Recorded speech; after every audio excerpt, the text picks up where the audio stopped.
감히 내 은비녀의 손을 대다니. 더 이상 도둑년을 이 집에 둘 수 없다. 썩 꺼지거라.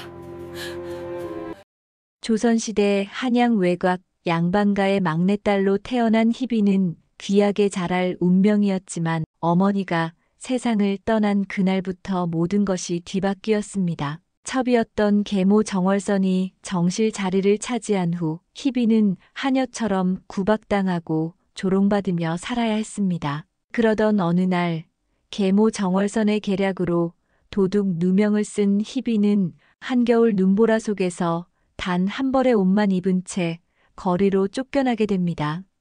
그러나 누구도 몰랐습니다. 그날 그 차디찬 바닥에서 희빈이 조선을 뒤흔들 복수를 결심했다는 것을 말이지요. 이제 그녀의 통쾌하고도 치밀한 복수 이야기가 시작됩니다. 본격적인 이야기를 시작하기 전에 구독과 좋아요를 눌러주세요. 구독은 저에게 엄청난 힘을 줍니다. 그리고 어디서 이 영상을 보시고 계신가요? 댓글로 적어주시면 당신이 계신 그곳으로 행운이 가득한 사랑의 하트를 날려드리겠습니다.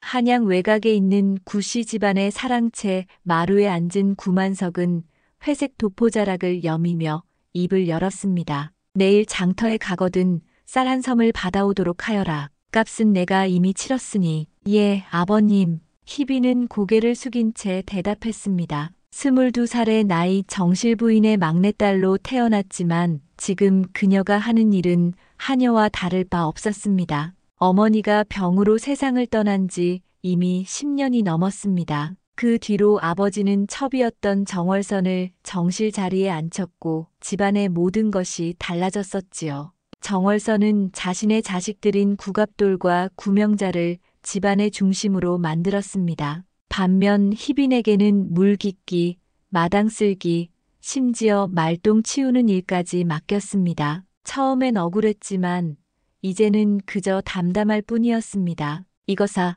아직도 그 일을 끝내지 못했단 말이냐? 뒤뜰에서 들려온 목소리는 정월선이었습니다. 치켜 올라간 눈꼬리에 붉은 입술, 진한 화장을 한 그녀는 자줏빛 비단 저고리를 입고 서 있었습니다. 손에는 금사자수가 놓인 부채를 들고 있었지요. 거의 다 되었사옵니다, 어머님. 희비는 어머님이라는 호칭을 입에 담으면서도 속으로는 이를 악물었습니다. 하지만 겉으로는 조용히 차분하게 행동했습니다. 이곳에서 살아남으려면 그래야만 했었지요. 느릿느릿하기는 내가 정실 소생이라고 해서 귀한 대접을 받을 줄 알았더냐? 집안 살림에 보탬이 되지 못하면 그저 쓸모없는 식솔일 뿐이다. 정월선은 냉소를 던지고는 사라졌습니다. 희비는 말없이 빗자루를 들어 마당을 쓸었습니다. 연보라 비단 저고리는 이미 때가 묻어 색이 바랬고 은빛 치마는 여기저기 헤어져 있었습니다. 한때 이 옷은 어머니가 손수 지어준 것이었습니다. 넌 또 어머님한테 혼났구나. 참으로 구제불능이로구나. 목소리가 들려 고개를 들자 이복 오빠 구갑돌이 마당 끝에 서 있었습니다. 짙은 녹색 도포를 입고 검은 갓을 쓴 그는 건장한 체격에 오만한 눈빛을 하고 있었지요. 오라버니, 안녕하십니까? 망할 놈의 안녕은 무슨, 너 같은 것이 우리 집안에 있으니 창피할 따름이다. 과거에 급제한 내가 곧 벼슬길에 올라야 하는데 너 같은 것 때문에 체면이 말이 아니다. 구갑돌은 비웃으며 지나갔습니다. 희비는 아무런 대꾸도 하지 못한 채 묵묵히 참아야 했습니다. 해가 저물 무렵 별채로 돌아온 희비는 낡은 이불을 펴고 누웠습니다. 추운 겨울이 다가오고 있었지만 방에는 아궁이의 불도 제대로 지펴지지 않았습니다. 그녀는 작은 창문 너머로 보이는 하늘을 바라보았지요. 나를 이렇게 만든 이들이 언젠가는 그 대가를 치르게 될 것이다. 그녀의 마음속 깊은 곳에서 작은 불씨가 타오르고 있었습니다. 며칠 뒤 본체에서 소란이 일었습니다. 계모 정월선의 은비녀가 사라졌다는 것이었습니다. 금으로 된 장식이 달린 귀한 물건이었지요.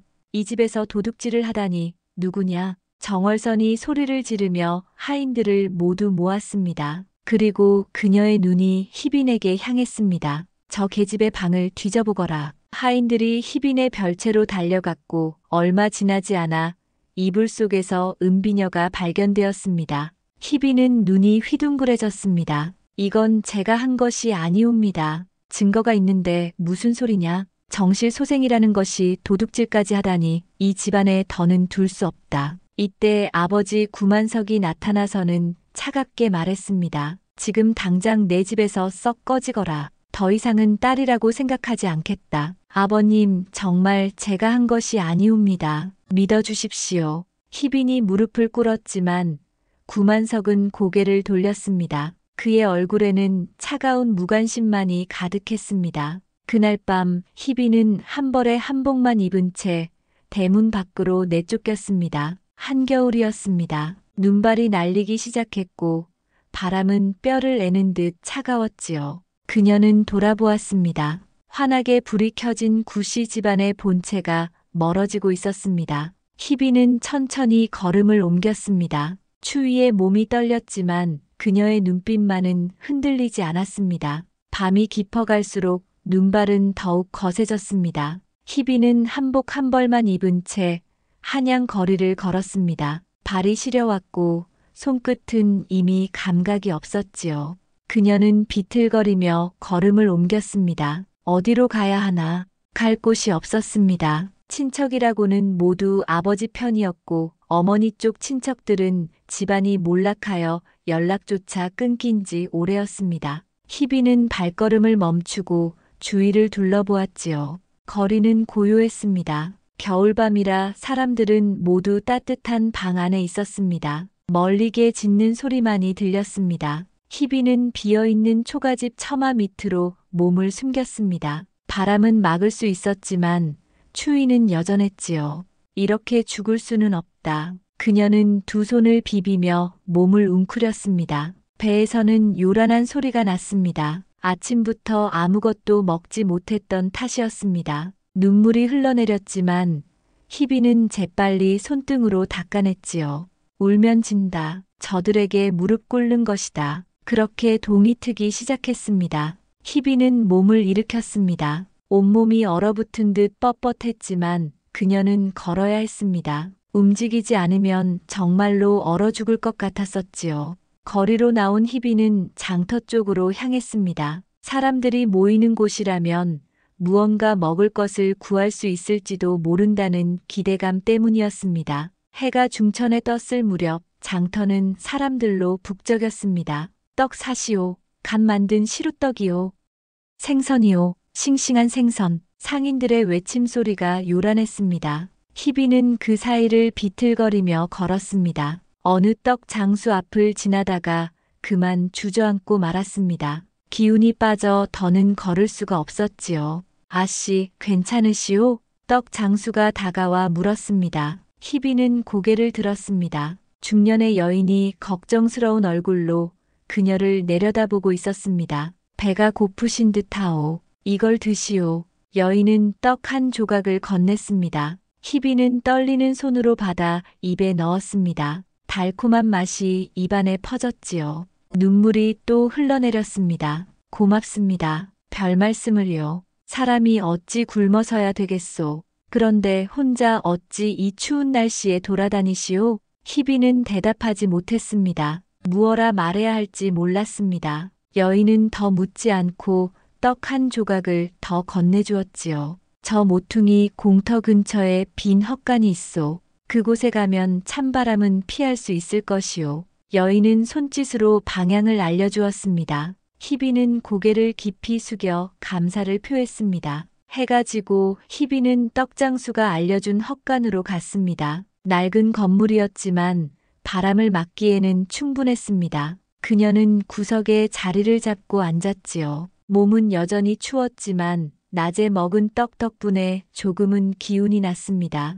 달빛이 헛간 틈새로 스며들었습니다. 희빈은 그 빛을 바라보며 생각했습니다. 나는 살아야 한다. 그리고 반드시 돌아갈 것이다. 돌아가서 무엇을 할 것인가? 그녀는 아직 몰랐습니다. 하지만 한 가지는 확실했지요. 자신을 이렇게 만든 이들에게 언젠가는 그 대가를 치르게 할 것이라는 다짐이었습니다. 며칠이 흘렀습니다. 희비는 장터 주변을 떠돌며 근근히 목숨을 이어갔습니다. 떡 장수 여인은 가끔 떡을 나눠주었고 어떤 날은 다른 상인들이 먹을 것을 건넸었지요. 하지만 그것만으로는 부족했습니다. 어느 날 밤 희비는 헛간에 앉아 있었습니다. 손가락 끝은 동상에 걸려 까맣게 변해가고 있었습니다. 이대로라면 봄을 보지 못할지도 몰랐지요. 그때 헛간 문이 열렸습니다.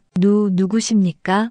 희비는 몸을 일으켰습니다. 문 앞에 한 여인이 서 있었습니다. 달빛에 비친 그 얼굴을 보자 희비는 깜짝 놀랐지요. 금화, 아가씨, 정말 아가씨이십니까? 그 여인은 어릴 적 구씨 집안의 하녀였던 금화였습니다. 희빈보다 2살 어렸던 그녀는 어머니가 돌아가신 뒤 집안을 떠났었지요. 금화, 내가 어찌 여기에? 장터에서 떡을 사다가 아가씨를 봤사옵니다. 처음엔 믿을 수 없었습니다. 예전엔 고운 살림방에 계셨던 분이 어찌 이런 곳에 계신가 싶어서요. 금화는 희빈에게 다가와 앉았습니다. 그녀의 눈에도 눈물이 맺혔습니다. 무슨 일이 있으셨습니까? 대체 무슨 일로 이 지경에 이르신 것입니까? 희빈은 천천히 담담하게 모든 이야기를 했습니다. 금화는 듣는 내내 주먹을 불끈 쥐었습니다. 그 못된 계모는 그렇다 치고 어떻게 나으리까지 어찌 그리 하실 수가 있단 말입니까? 이제 와서 화를 낸들 무엇 하겠느냐. 그저 살아남는 것이 먼저다. 희빈의 목소리는 차분했지만 그 안에는 단단한 무언가가 깔려 있었습니다. 금화는 희빈을 물끄러미 바라보며 말하였습니다. 아가씨, 제게 좋은 생각이 있사옵니다. 금화는 희빈의 손을 꼭 잡았습니다. 제가 지금 궁중 일을 하고 있사옵니다. 비록 낮은 자리이지만 나인들의 빨래와 바느질을 맡아 하는 일입니다. 희빈은 놀란 눈으로 금화를 바라보았습니다. 궁중이라니 생각지도 못한 곳이었지요. 궁에서는 항상 사람 손이 부족하답니다. 특히 침선이나 수놓는 일을 할 줄 아는 일을 찾고 있다 하옵니다. 아가씨께서는 어릴 적부터 바느질이 뛰어나셨지 않습니까? 맞는 말이었습니다. 어머니가 살아계실 때 희빈은 바느질과 자수를 배웠습니다. 양반집 규수는 바느질을 잘해야 한다고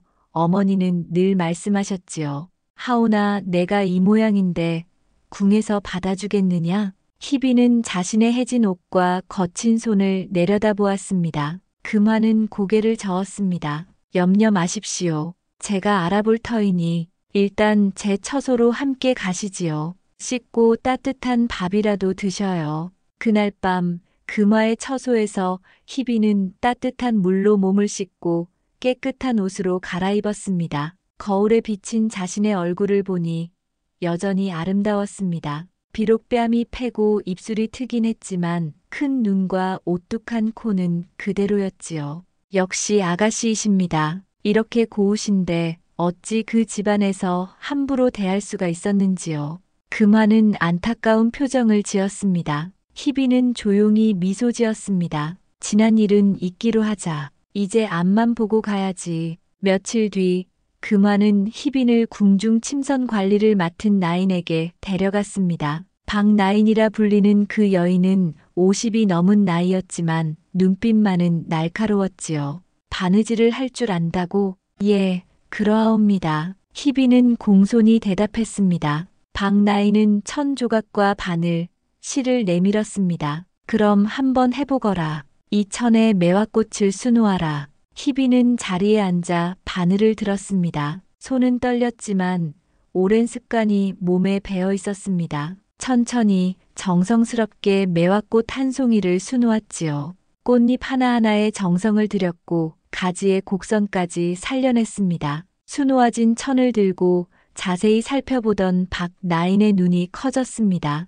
이것 참 솜씨가 보통이 아니로구나. 어디서 배웠느냐? 어머니께서 가르쳐 주셨사옵니다. 좋다. 내일부터 출입하거라. 궁중 나인들의 옷을 손질하고 수선하는 일을 맡도록 하여라. 이렇게 해서 희빈은 궁궐에 발을 들여놓게 되었습니다. 처음엔 가장 낮은 일부터 시작했습니다. 옷을 빨고 기워 입고 때로는 빨래를 널기도 했지요. 하지만 그녀는 불평하지 않았습니다. 이곳이 나의 시작이다. 희비는 매일 정성껏 일했습니다. 바느질 솜씨는 곧 소문이 났고 상궁들도 그녀에게 일을 맡기기 시작했습니다. 특히 섬세한 자수가 필요한 일은 희빈의 손을 거쳤지요. 어느 날 궁중에서 큰 연회가 열린다는 소식이 들렸습니다. 왕께서 신하들을 모아 잔치를 베푸신다는 것이었습니다. 상궁들은 바쁘게 움직였고 연회에 입을 의복을 준비하느라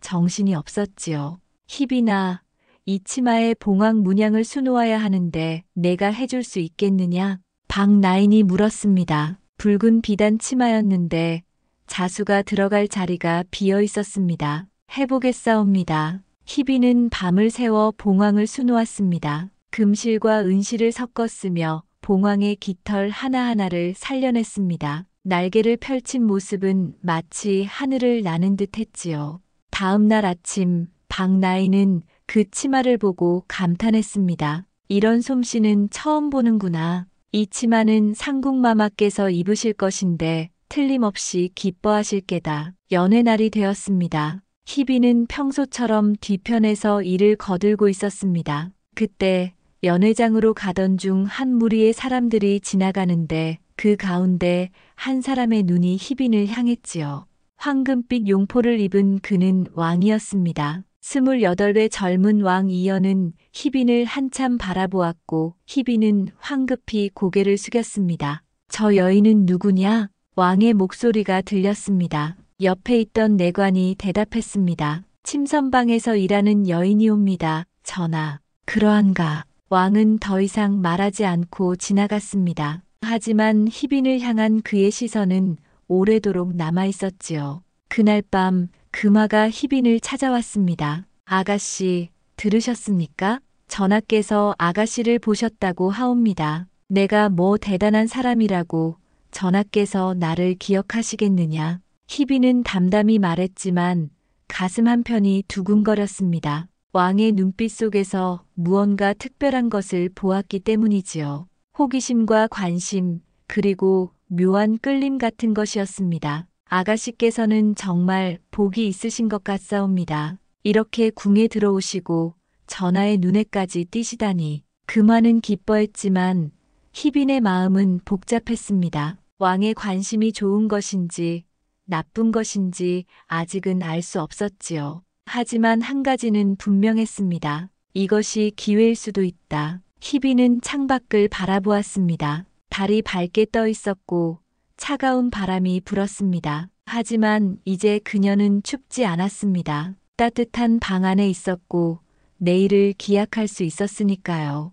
연회가 끝난 지 며칠이 지났습니다. 희빈은 평소처럼 침선방에서 일을 하고 있었습니다. 바늘을 들고 천을 꿰매는데 문 밖에서 소란스러운 소리가 들렸지요. 전하께서 오신다. 희빈은 깜짝 놀라 바늘을 놓았습니다. 박나인을 비롯한 모든 나인들이 황급히 밖으로 나가 엎드렸습니다.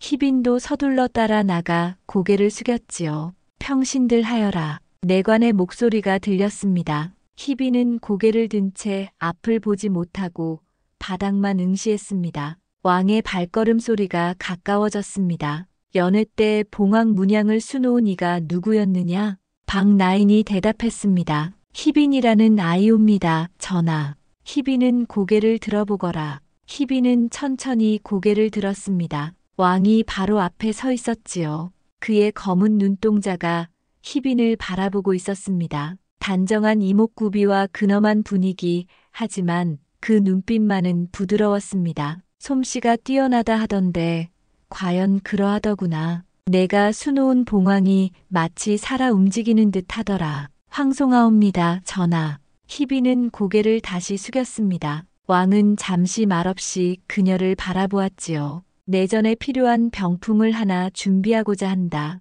내가 그 일을 맡아줄 수 있겠느냐? 분에 넘치는 일이 오나 최선을 다하겠사옵니다. 왕은 고개를 끄덕이고는 자리를 떠났습니다. 그가 사라지고 나서야 박나인이 희빈을 바라보며 말했습니다. 이것 참 큰일을 맡게 되었구나. 전하께서 직접 부탁하신 일이니 정성을 다해야 할 게다. 희비는 고개를 끄덕였습니다. 하지만 속으로는 묘한 감정이 일었습니다. 왕이 자신을 기억하고 있었고 또다시 찾아왔다는 것이 무엇을 의미하는지 알 수 없었기 때문이었지요. 며칠 뒤 궁중 화원이 밑그림을 그려주었고 희비는 그 위에 자수를 놓는 일을 맡았습니다. 희비는 밤낮으로 정성을 들였지요. 매화 꽃잎 하나하나에 생명을 불어넣듯 자수를 놓았고 연꽃의 녹색 잎은 물에 젖은 듯 싱그럽게 표현했습니다. 국화는 노란빛과 주황빛을 섞어 가을의 정취를 담았고 대나무는 푸른 실로 고든 기상을 살려냈습니다.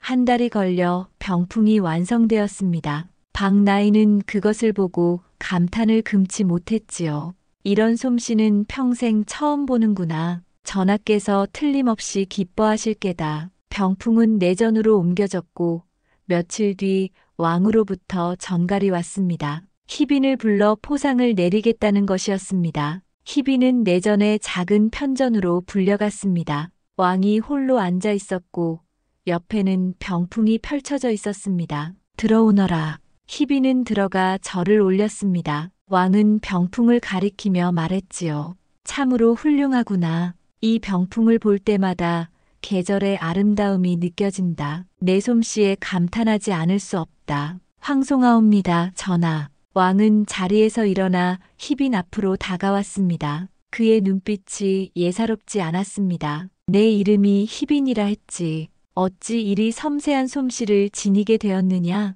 어머니께서 가르쳐 주셨사옵니다. 어머니가 계시느냐? 이미 세상을 떠나셨사옵니다. 왕의 표정이 잠시 부드러워졌습니다. 그러하냐? 어머니께서 좋은 가르침을 주셨구나. 왕은 잠시 말을 멈췄다가 다시 입을 열었지요. 사실 짐은 너를 연애 때 처음 본 것이 아니다. 그보다 전에 장터에서 한 번 본 적이 있다. 희비는 고개를 들어 왕을 바라보았습니다. 왕은 계속 말했습니다. 미행을 나갔다가 우연히 널 보았는데 그때 내 눈빛이 참으로 인상 깊었다. 어려운 처지인 듯 했으나 눈빛만은 꺾이지 않았더구나. 희비는 아무 말도 하지 못했습니다. 왕이 자신을 그때부터 기억하고 있었다니 믿기지 않았지요. 앞으로 궁중에서 내가 필요한 일이 많을 것이다. 내전의 일을 돕도록 하여라. 명을 받들겠사옵니다. 희비는 다시 절을 올렸습니다.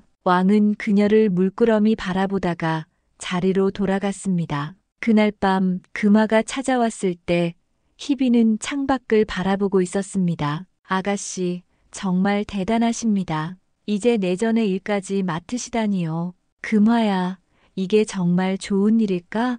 희빈의 목소리에는 고민이 묻어났습니다. 금화는 고개를 갸우뚱했지요. 무슨 말씀이십니까? 전하의 총애를 받으시는 것인데요. 총애라, 그것이 나에게 무엇을 가져다 줄지 아직은 모르겠구나. 희빈은 말했지만 마음 한편에서는 알고 있었습니다. 이것이 복수를 향한 첫걸음이 될 수도 있다는 것을. 왕의 신임을 얻는다면 그녀가 원하는 것들을 이룰 수 있을지도 몰랐지요. 달빛이 방 안을 환하게 비쳤습니다. 희빈은 자신의 손을 가만히 바라보았습니다. 바늘로 술을 놓던 이 손으로 이제는 다른 일을 해야 할 때가 왔습니다. 조용하지만 단단하게 자신을 버린 이들에게 반드시 그 대가를 치르게 할 것이라고 다짐했습니다. 계절이 바뀌어 봄이 왔습니다. 희빈은 이제 내전에서 일하는 나인이 되어 있었습니다. 왕의 총애는 날로 깊어졌고 궁중 사람들은 모두 그녀를 조심스럽게 대했지요. 어느 날 희빈은 금화를 따로 불렀습니다. 두 사람은 아무도 없는 후원 구석에 자리를 잡았습니다. 금화야, 내게 부탁할 일이 있다. 무엇이든 말씀하십시오, 아가씨. 희빈은 잠시 망설이다가 입을 열었지요. 구씨 집안의 소식을 알아봐 줄 수 있겠느냐? 아버지와 계모, 그리고 이복 남매들이 지금 어찌 지내는지 말이다. 금화는 희빈의 눈빛을 보고 고개를 끄덕였습니다. 그 눈빛 속에는 단단한 결심이 담겨 있었습니다. 알겠사옵니다. 제게 장터에 아는 이들이 있으니 알아보도록 하겠습니다. 며칠 뒤 금화가 돌아왔습니다. 그녀는 주변을 살핀 뒤 작은 목소리로 말했지요. 아가씨, 소식을 들었사옵니다. 국압돌 도련님께서 곧 관직에 오르신다고 합니다. 그런데 아씨의 계모께서 아들을 잘 봐달라고 관가에 선물을 보내며 청탁을 하고 있다더군요. 희빈의 눈빛이 차갑게 가라앉았습니다. 선물을? 무슨 선물을 보낸다더냐? 비단과 은자, 그리고 귀한 약재까지 보낸다고 합니다. 그 돈이 어디서 났는지는 모르겠으나 집안 살림을 다 털어서 마련한다는 소문이 있습니다. 희빈은 고개를 끄덕였습니다. 계모 정월선의 욕심은 여전했습니다. 아들의 출세를 위해서라면 무엇이든 하는 여자였지요. 그리고 구명자 아가씨는 혼처를 찾고 계신다고 합니다. 양반집 자제와 혼담이 오간다던데 계모께서 혼수를 후하게 준비하신다고 하더군요. 알겠다. 수고했다. 희빈은 자리로 돌아와 생각에 잠겼습니다. 구씨 집안은 여전히 체면을 지키려 애쓰고 있었습니다. 하지만 그 체면이 얼마나 허약한 기반 위에 서 있는지 곧 알게 될 것이었지요. 그날 밤 희빈은 박상궁을 찾아갔습니다. 박상궁은 궁중에서 오랜 세월을 보낸 상궁으로 궁 안팎의 일을 두루 알고 있는 인물이었습니다. 희빈이 내전에서 일하게 된 뒤로 두 사람은 종종 이야기를 나누곤 했습니다. 상궁마마, 여쭤볼 것이 있사옵니다. 무엇이냐? 희빈은 조심스럽게 입을 열었습니다. 관직에 오르는 일에 대해 알고 싶사옵니다. 혹시 부정한 방법으로 자리를 얻으려는 자가 있다면 어찌해야 하는지요? 박상궁은 희빈을 물끄러미 바라보았습니다. 그녀의 날카로운 눈빛이 희빈의 속마음을 꿰뚫는 듯 했지요. 내게 무슨 일이 있느냐? 희빈은 잠시 망설이다가 조심스럽게 말했습니다. 제가 예전에 알던 집안이 있사옵니다. 그 집 자식이 청탁과 뇌물로 벼슬을 얻으려 한다는 소문을 들었습니다. 박상궁은 고개를 끄덕였습니다. 부정한 일은 반드시 드러나게 마련이다. 다만 그 증거를 찾는 것이 중요하지. 만약 증거가 있다면 사원부에 고하면 된다. 사원부에요? 그렇다. 사원부는 관리들의 부정을 감찰하는 곳이다. 확실한 증거만 있다면 그들이 알아서 조사할 것이다. 희빈은 고개를 숙여 감사를 표했습니다. 박상궁은 희빈의 어깨를 가볍게 두드렸지요. 다만 조심하거라. 남을 해하려는 마음은 결국 자신에게도 돌아오는 법이니 명심하겠사옵니다. 희빈이 물러나자 박상궁은 혼잣말처럼 중얼거렸습니다. 저 아이에게 무슨 사연이 있는 게로구나. 며칠 뒤 금화가 다시 희빈을 찾아왔습니다. 이번에는 얼굴에 흥분이 가득했지요. 아가씨, 큰일 났사옵니다. 무슨 일이냐? 국압돌 도련님께서 과거 시험에 부정을 저질렀다는 소문이 퍼지고 있답니다. 누군가가 사원부에 고발했다는데요. 희빈은 조용히 미소를 지었습니다. 그것은 차갑지만 만족스러운 미소였습니다. 그래, 그럼 앞으로 어찌 될까? 사원부에서 조사에 들어갔다고 합니다. 만약 사실로 드러나면 도련님은 관직에 오르지 못할 뿐 아니라 벌까지 받으실 것이랍니다. 희빈은 창밖을 바라보았습니다. 봄바람이 살랑살랑 불어왔습니다. 따뜻한 바람이었지만 그녀의 마음은 차가웠지요. 계모는 어찌하고 계시더냐? 정신을 못 차리신다고 합니다. 며칠째 밥도 제대로 못 드신다더군요. 나으리께서도 난감해 하신다고 하옵니다. 희빈은 고개를 끄덕였습니다. 그러나 이것은 시작에 불과했습니다. 구씨 집안이 그녀에게 준 고통에 비하면 이것은 아무것도 아니었습니다. 그날 밤 왕이 희빈을 불러 희빈은 왕의 처소로 갔습니다. 왕은 책을 읽고 있다가 희빈을 보고 미소를 지었지요. 오늘 내 얼굴이 좀 밝아 보이는구나. 그러하옵니까? 무슨 좋은 일이 있었느냐? 희빈은 고개를 저었습니다. 아무것도 아니옵니다, 전하. 그저 봄날이 좋아서 그런가 봅니다. 왕은 희빈을 바라보았습니다. 그녀의 눈빛 속에 무언가 숨겨진 것이 있다는 것을 느꼈지만 묻지 않았습니다. 대신 그는 말했습니다. 짐이 너를 후궁으로 삼고자 한다. 희빈은 깜짝 놀라 고개를 들었습니다. 왕은 진지한 표정으로 말을 이었습니다. 내 재주와 품성이 마음에 든다. 궁에서 짐을 도와줄 사람이 필요하다. 어떠냐? 희비는 잠시 말이 없었습니다. 후궁이 된다는 것은 큰 일이었습니다. 하지만 동시에 그것은 더 큰 힘을 얻는다는 의미이기도 했지요. 황송하옵니다, 전하. 명을 받들겠사옵니다. 왕은 만족스러운 미소를 지었습니다. 희비는 절을 올렸지만 마음속으로는 다른 생각을 하고 있었습니다. 이제 시작이다. 나를 버린 이들이여 기다려라. 후궁 책봉식이 치러진 지 한 달이 지났습니다. 희비는 이제 정식으로 왕의 후궁이 되었고 궁중에서의 위치도 달라졌습니다. 금화는 그녀의 시녀가 되었고 박상궁은 조언자처럼 곁을 지켜주었지요. 어느 날 아침 희비는 금화를 불렀습니다. 금화야, 구씨 집안 소식은 어떠하냐? 금화는 조심스럽게 대답했습니다. 국압돌 도련님께서 사원부 조사를 받고 계십니다. 과거 시험 당시 부정행위가 있었다는 증거가 나왔다고 합니다. 그래서 도련님은 결국 파직되었사옵니다. 관직에 오르기도 전에 벼슬길이 막혀버렸지요. 게다가 앞으로 3년간은 과거 시험에도 응시할 수 없다고 합니다. 희비는 창밖을 바라보았습니다. 봄비가 내리고 있었습니다. 계모는 어찌 되었느냐? 정월선 마님께서는 그날 이후로 병이 나셨다고 합니다. 아들의 앞날이 막혀버렸으니 충격이 크셨던 모양입니다. 희빈의 입가에 차가운 미소가 번졌습니다. 그리곤 나지막히 이야기했습니다. 이젠 나의 이복 언니 구명자 차례로구나. 금화는 희빈을 바라보았습니다. 그 눈빛에는 걱정과 궁금함이 섞여 있었습니다. 마마, 정말 이렇게 하시는 것이 옳은 일일까요? 희빈은 금화를 물끄러미 바라보았습니다. 옳고 그름을 따질 때가 아니다. 그들이 나에게 한 일을 생각해 보거라. 도둑 누명을 씌워 한겨울에 내쫓았고 죽든 살든 상관하지 않았다. 그런 이들에게 자비를 베풀어야 할 이유가 있느냐? 금화는 고개를 숙였습니다. 희빈의 말이 틀리지 않았습니다. 며칠 뒤 희빈은 박상궁을 불렀습니다. 상궁, 혼사에 대해 여쭤보고 싶소. 박상궁은 차를 따르며 공손히 대답했습니다. 무엇을 여쭤보시려 하십니까, 마마? 만약 어떤 혼처가 청탁과 선물로 이루어진 것이라면 그것을 밝혀낼 방법이 있을까? 박상궁은 희빈을 바라보았습니다. 그녀의 눈빛이 날카로워졌지요. 마마께서는 누군가에게 복수하려는 것이 아니십니까?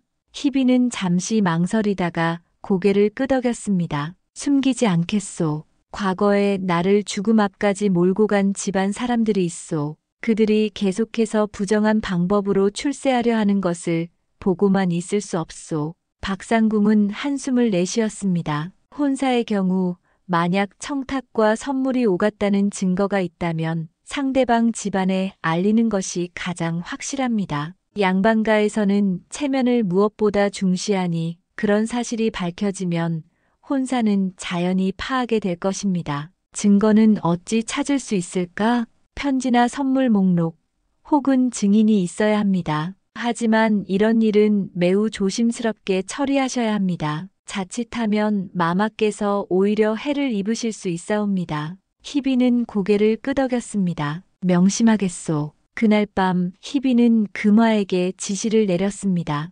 구명자의 혼사에 대해 자세히 알아보거라. 상대방 집안이 누구인지, 혼담이 어떻게 성사되었는지 말이다. 금화는 고개를 끄덕이고 물러갔습니다. 일주일 뒤 금화가 돌아왔습니다. 그녀는 작은 보자기를 꺼내며 말했지요. 마마, 이것을 보십시오. 보자기 안에는 편지 몇 통이 들어있었습니다. 희빈은 그것을 펼쳐 읽었습니다. 정월선이 혼처 집안에 보낸 편지였고 그 안에는 선물 목록과 함께 청탁의 내용이 담겨 있었지요.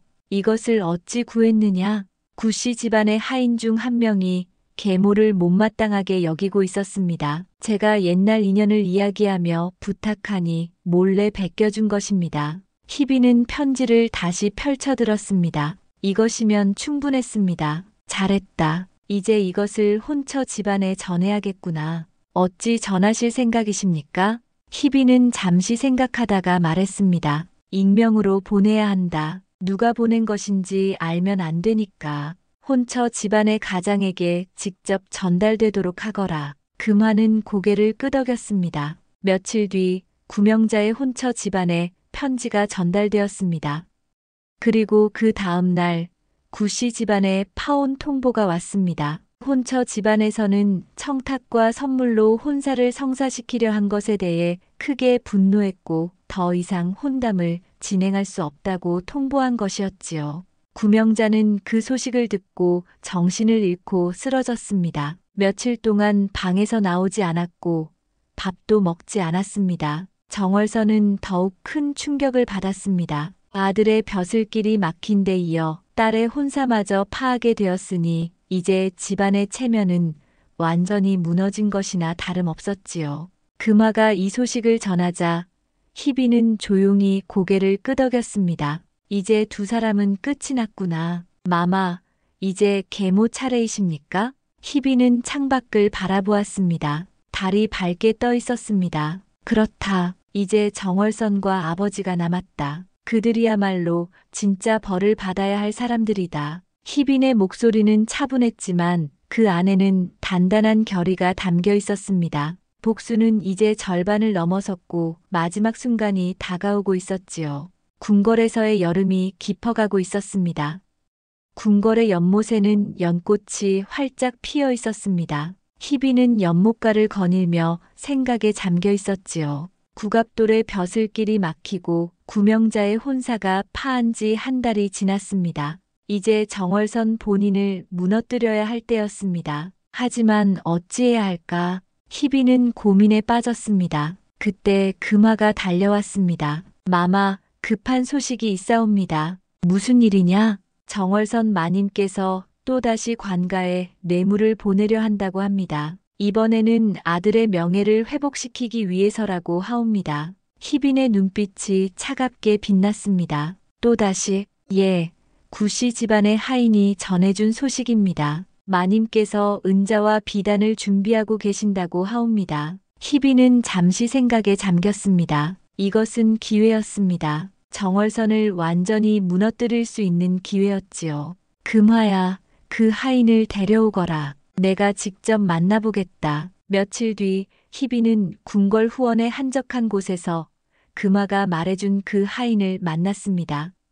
중년의 여자 하인이었는데 얼굴에는 긴 세월의 고생이 묻어 있었습니다. 마마를 뵙겠사옵니다. 하인이 절을 올렸습니다. 희비는 그녀를 자세히 바라보았습니다. 내 이름이 무엇이냐? 분이라 하옵니다. 분아, 내가 정월선의 일을 알려준다고 들었다. 그 이유가 무엇이더냐? 분은 잠시 망설이다가 입을 열었습니다. 그녀의 눈에는 오랜 세월 쌓인 분노가 타오르고 있었습니다. 마님께서는 저를 오랫동안 학대해 오셨습니다. 매질은 물론이고 밥도 제대로 주지 않으셨지요. 제 딸아이가 병들어 죽어가는데도 하루도 쉬게 해주지 않으셨습니다. 제가 무릎 꿇고 애걸했지만 마님은 비웃기만 하셨습니다. 결국 제 딸은 제 품에서 그렇게 죽어갔사옵니다. 겨우 10살이었습니다. 그날 이후 저는 매일 밤 그 원한을 갚을 방법만 생각했사옵니다. 분의 목소리는 떨렸지만 그 안에는 복수심이 불타고 있었습니다. 희비는 그녀의 손을 꼭 잡았습니다. 알겠다. 내가 너의 한을 풀어주마. 정월선이 지금 무엇을 준비하고 있는지 자세히 말해보거라. 분은 고개를 끄덕이고 말을 이었습니다. 마님께서는 사원부 관원에게 보낼 뇌물을 준비하고 계십니다. 은자 100냥과 비단 10필 그리고 귀한 인삼을 준비하셨습니다. 아드님의 죄를 덜어보려는 것이옵니다. 언제 보낼 작정인 것이냐? 보름 뒤라고 하옵니다. 밤중에 몰래 보내려 하십니다. 희비는 고개를 끄덕였습니다. 이것이면 충분했습니다. 잘 알려주었다. 억울한 내 딸의 죽음과 한 맺힌 너의 원한을 내가 갚아주마. 분이 물러간 뒤 희빈은 왕을 찾아갔습니다. 왕은 희빈을 보고 반갑게 맞이했습니다. 이 밤에 무슨 일로 짐을 찾아왔소? 희빈, 전하, 아래올 말씀이 있사옵니다. 희빈은 정월선이 또다시 뇌물을 보내려 한다는 사실을 자세히 말했습니다. 왕의 얼굴이 점점 굳어졌습니다. 지난번 일로도 모자라 또다시 그런 짓을 하려 든단 말이냐? 그러하옵니다, 전하. 이번에는 현장을 잡아야 합니다. 그래야 완전히 죄를 물을 수 있사옵니다. 왕은 잠시 생각하더니 고개를 끄덕였습니다. 그리하자. 의금부에 명하여 그날 밤 현장을 잡도록 하겠다. 보름이 지났습니다. 그날 밤 정월선은 하인을 시켜 커다란 보따리를 들고 사헌부 관원의 집으로 향했습니다. 하지만 그녀는 몰랐습니다. 골목 어귀에 의금부 관원들이 숨어서 기다리고 있다는 것을 말이지요. 거기 서라. 의금부 관원들이 뛰어나왔습니다. 정월선의 하인은 깜짝 놀라 보따리를 떨어뜨렸습니다. 보따리가 풀어지며 은자와 비단, 인삼이 쏟아져 나왔습니다. 이것이 무엇이냐? 저것은. 하인은 말을 잇지 못했습니다. 곧이어 정월선도 끌려왔습니다. 다음 날 조정에서는 큰 소동이 일었습니다. 왕과 대신들이 모인 자리에서 정월선은 무릎을 꿇어야 했지요. 네가 정월선이냐? 왕의 목소리가 차갑게 울렸습니다. 그러하옵니다. 전하. 정월선은 떨리는 목소리로 대답했습니다. 그녀의 얼굴은 창백했고 몸은 부들부들 떨리고 있었습니다. 감히 네가 겁도 없이 또다시 관가에 뇌물을 보내려 했다는 것이 사실이냐? 그것은 아들을 위해서라고. 내 아들은 부정을 저질렀고 마땅히 벌을 받은 것이다. 그런데 내가 또 부정으로 그것을 덮으려 하다니. 왕의 호통에 정월선은 고개를 숙였습니다. 죄송하옵니다, 전하. 대신들이 웅성거렸습니다. 양반과 부인이 이런 일을 저질렀다는 것에 모두 경악했습니다. 여염집 여인이 감히 조정의 관직을 농락하려 들다니 이 어찌 용서할 수 있는 일이냐. 한 대신이 소리쳤습니다. 다른 대신들도 모두 동조하였습니다. 마땅히 벌을 내려야 하옵니다, 전하. 집안의 재산을 몰수하고 엄히 다스려야 하옵니다, 전하. 왕은 손을 들어 대신들을 진정시켰습니다. 정월선, 너의 죄를 알겠느냐? 황송하옵니다, 전하. 죽을 죄를 지었사옵니다. 그렇다, 죽을 죄다. 하지만 짐은 자비를 베풀어 목숨만은 살려주겠다. 대신 너희 집안의 재산은 모두 몰수하고 9만석은 관직을 박탈한다. 그리고 너는 저작거리에서 백성들 앞에 사죄하여라. 전하. 정월선이 울부짖었지만 왕은 돌아서고 말았습니다. 사흘 뒤 한양 저작거리에는 많은 사람들이 모였습니다. 정월선이 공개적으로 사죄한다는 소문이 퍼졌기 때문이었지요. 정월선은 저작거리 한가운데 무릎을 꿇었습니다. 그녀의 화려했던 옷은 초라한 무명옷으로 바뀌어 있었고 얼굴에는 눈물과 땀이 범벅이 되어 있었습니다. 나 정월선은 부정한 방법으로 관직을 사려 한 죄를 지었습니다. 깊이 뉘우치며 백성 여러분께 사죄드립니다. 사람들은 그녀를 비웃었고 그중 누군가는 돌을 던졌습니다. 저게 양반댁 부인이라고? 체면도 없는 여자로구나. 당연히 벌 받아야지. 사람들의 조롱소리가 들렸습니다. 정월선은 고개를 들지 못하고 바닥만 응시했지요. 그때 군중 뒤편에서 그 광경을 지켜보는 여인이 있었습니다. 희빈이었습니다. 그녀는 금화와 함께 조용히 서 있었습니다. 마마, 저것이 정말 그 오만했던 계모이십니까? 금화가 물었습니다. 희빈은 고개를 끄덕였습니다. 그렇다. 저것이 나를 하녀처럼 부리던 여자다. 희빈의 목소리는 차분했지만 그 눈빛에는 복잡한 감정이 담겨 있었습니다. 복수가 이루어진 것에 대한 만족감, 하지만 동시에 묘한 허전함도 느껴졌지요. 이제 아버지만 남았구나. 희빈은 조용히 말하고는 그 자리를 떠났습니다. 뒤에서는 여전히 정월선의 울음소리가 들렸습니다. 하지만 희빈은 돌아보지 않았습니다. 복수는 끝나가고 있었습니다. 이제 마지막 한 사람만 남았지요. 가을이 깊어가고 있었습니다. 궁궐의 나뭇잎들은 붉게 물들었고 차가운 바람이 불기 시작했습니다. 희빈은 처소에 앉아 창밖을 바라보고 있었지요. 정월선이 저작거리에서 사죄한 지 한 달이 지났습니다. 구씨 집안은 완전히 무너졌습니다. 재산은 몰수되었고 구만석은 관직을 잃었습니다. 하지만 희빈의 마음은 아직 편치 않았습니다. 마마 구만석 나으리께서 궁궐 앞에 나와 계신답니다. 금화가 들어와 조심스럽게 말했습니다. 아버지가.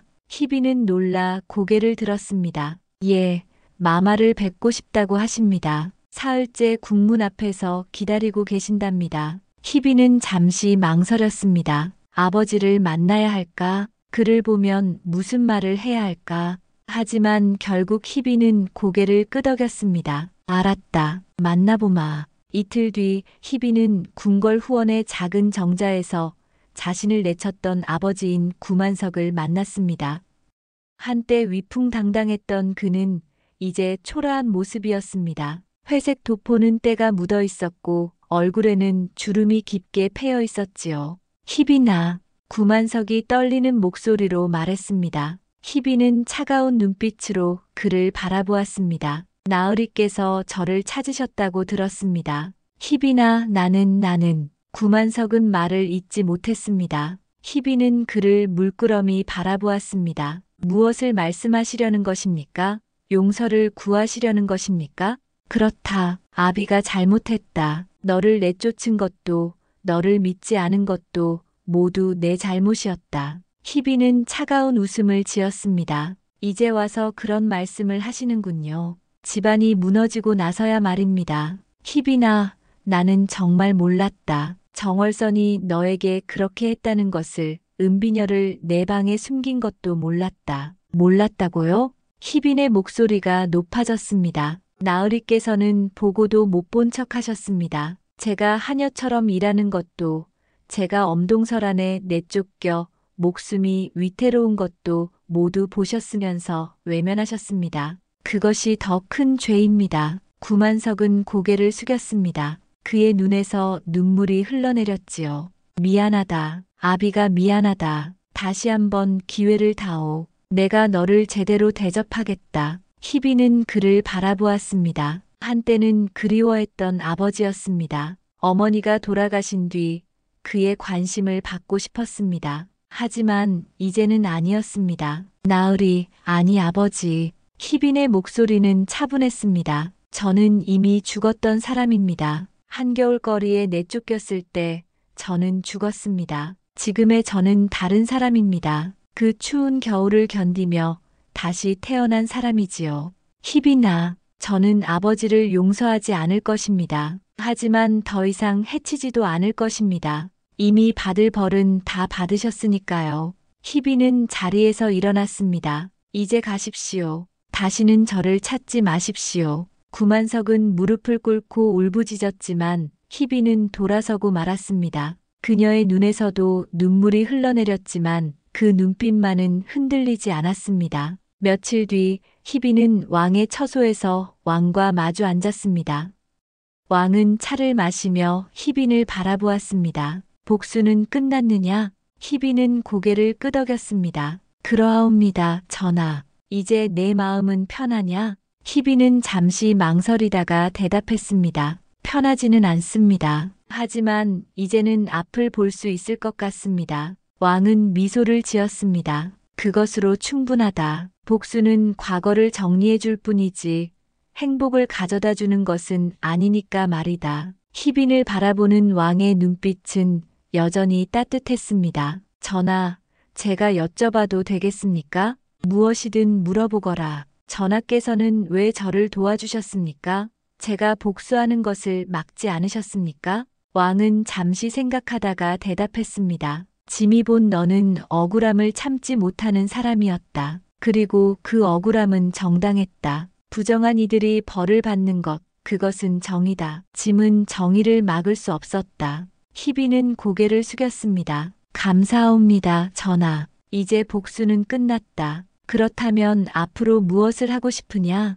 희빈은 창밖을 바라보았습니다. 가을 하늘이 높고 푸르렀습니다. 그늘이 아닌 빛 속에서 살고 싶습니다. 복수가 아닌 전하와 백성들 그리고 저 자신을 위해 살고 싶습니다. 왕은 만족스러운 미소를 지었습니다. 그리하거라. 짐이 곁에서 지켜보겠다. 그날 밤 희비는 금화와 함께 후원을 거닐었습니다. 달이 밝게 떠 있었고 바람은 시원했습니다. 마마, 정말 모든 것이 끝난 것입니까?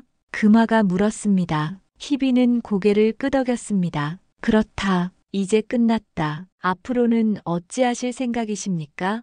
희비는 밤하늘을 올려다보았습니다. 별들이 반짝이고 있었습니다. 잘 모르겠다. 하지만 이제는 전하와 백성을 위해 살 것이다. 복수가 아닌 내 행복을 위해서 말이다. 금화는 미소를 지었습니다. 마마께서는 그럴 자격이 충분하십니다. 희비는 금화의 손을 잡았습니다. 두 사람은 달빛 아래 조용히 걸었습니다. 하녀 취급받던 정실의 막내딸은 이렇게 조선을 뒤흔드는 복수를 마무리했습니다. 그리고 이제 새로운 삶을 시작하려 하고 있었습니다. 더 이상 과거에 얽매이지 않는 빛 속의 삶을 말이지요. 궁궐의 처소에서 희비는 마지막으로 어머니의 옛 비녀를 꺼내 들었습니다. 어머니가 남긴 유일한 물건이었습니다. 그녀는 비녀를 쓰다듬으며 조용히 말했습니다. 어머니, 이제 편히 쉬셔도 됩니다. 딸이 제대로 살아낼 것입니다. 밤바람이 살랑 불어왔습니다. 마치 어머니의 대답처럼 느껴졌습니다. 희비는 미소를 지었습니다. 그것은 복수를 마쳤을 때의 차가운 미소가 아닌 진심 어린 따뜻한 미소였습니다. 차가운 겨울밤 거리에 내쫓겨졌던 그날, 희비는 죽었습니다. 하지만 그 추위를 견뎌내며 새로운 사람으로 다시 태어났습니다. 복수의 길은 험난했지만 그 끝에서 희비는 진정한 자유를 얻었습니다. 이제 그녀 앞에는 왕의 후궁으로서 그리고 한 사람으로서 새로운 삶이 펼쳐져 있었습니다. 과거의 고통은 그녀를 더욱 강하게 만들었고 그 강함으로 앞으로 나아갈 것입니다. 복수의 긴 여정은 이렇게 끝이 났고 희빈의 새로운 앞날은 이제 막 시작되고 있었습니다. 끝까지 시청해주셔서 감사드립니다. 늘 건강하시고 다음 이야기에서 또 뵙겠습니다.